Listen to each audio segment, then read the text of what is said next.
একদম পিছন দিক থেকে আমাকে বকল করে আমাকে পিছন দিক থেকে ধরে আমার মোবাইলটা এইভাবে কেড়ে নিয়ে ও আমাকে এইভাবে আমার শরীরে হাত দিয়ে সম্পূর্ণভাবে যেটাকে বলে মলেস্টেশন। আমার গাড়িতে এসে ডাইরেক্ট ফোন দিয়ে ভিডিও করতেছে, ভিডিও করে বলে আপনি ভোট, আমরা এখন এটা ছাড়বো, আপনি ভোট কিনতে আসছেন। যুব দলের রাজীব নামে এক ছেলে, তারপরে হচ্ছে আল ইমরান নামে এক ভাগনা, ওই যে সুহেলের ভাগনা, আমি সবার নাম থানায় দিয়ে দিয়েছি অলরেডি।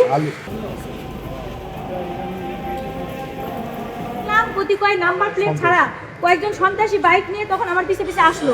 বাইক নিয়ে আমার পিছে পিছে আসার পর তারা তখন আমার গাড়িতে এসে ডাইরেক্ট ফোন দিয়ে ভিডিও করতেছে, ভিডিও করে বলে আপনি ভোট, আমরা এখন এটা ছাড়বো, আপনি ভোট কিনতে আসছেন, আপনি ভোট কিনতে আসছেন, আপনি ভোট চাচ্ছেন, আপনি লিফলেট বিতরণ করতেছেন, আপনি ভোট কিনছেন।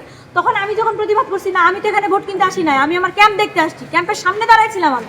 তখন ওরা কি করছে, ওরা আঙুল দেখায় দেখায় কয়েকজন, আমি রিয়াদ, রাফি, নানা প্রধানের ভাগনা রিয়াদ, রাফি, যুব দলের রাজীব নামে এক ছেলে, তারপরে হচ্ছে আল ইমরান নামে এক ভাগনা, ওই যে সুহেলের ভাগনা, আমি সবার নাম থানায় দিয়ে দিয়েছি অলরেডি।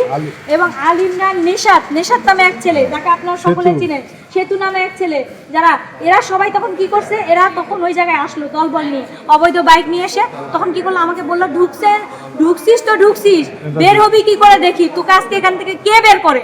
তখন এই কথা বলে আমাকে আঙুল দেখায় দেখায় বলার পরে তখন আমাকে এসে একজন, আমি যখন ভিডিও করা শুরু করছি, নেশাত এবং ওই রাফি, যে রানা প্রধানের ভাগনা, ও এসে আমার একদম ডাইরেক্ট শাড়িটা এই জায়গায় ধরে একদম পিছন দিক থেকে আমাকে বকল করে আমাকে পিছন দিক থেকে ধরে আমার মোবাইলটা এইভাবে কেড়ে নিয়ে ও আমাকে এইভাবে আমার শরীরে হাত দিয়ে সম্পূর্ণভাবে যেটাকে বলে মলেস্টেশন, ভদ্রভাবে বলি মলেস্টেশন, আমাকে ও মলেস্টেশনের চেষ্টা করছে। ঘোড়ামার্কা প্রতীকের প্রার্থী শিখা তার কিছু ভাড়া করা গুন্ডা, সে ফরিদপুর ভাঙ্গা থেকে সে ভাড়া করা গুন্ডা নিয়ে এসে আমাদের শহরের বিভিন্ন স্থানে, গোছান মোড়, শান্তিনগর, বিভিন্ন স্থানে সে ভোট কিনছিল। এমন খবর পাওয়াতে স্থানীয়রা সেই বিষয়টা তদন্তের জন্য যায়, যে বিষয়টা কতখানি সত্য বা কি। তখন তাদেরকে প্রতিহত করতে গেলে তারা তখন অস্ত্রের মাধ্যমে আমাদের কিছু ছেলেমেয়েদের উপর অতর্কিত হামলা করে তাদেরকে জখম করে।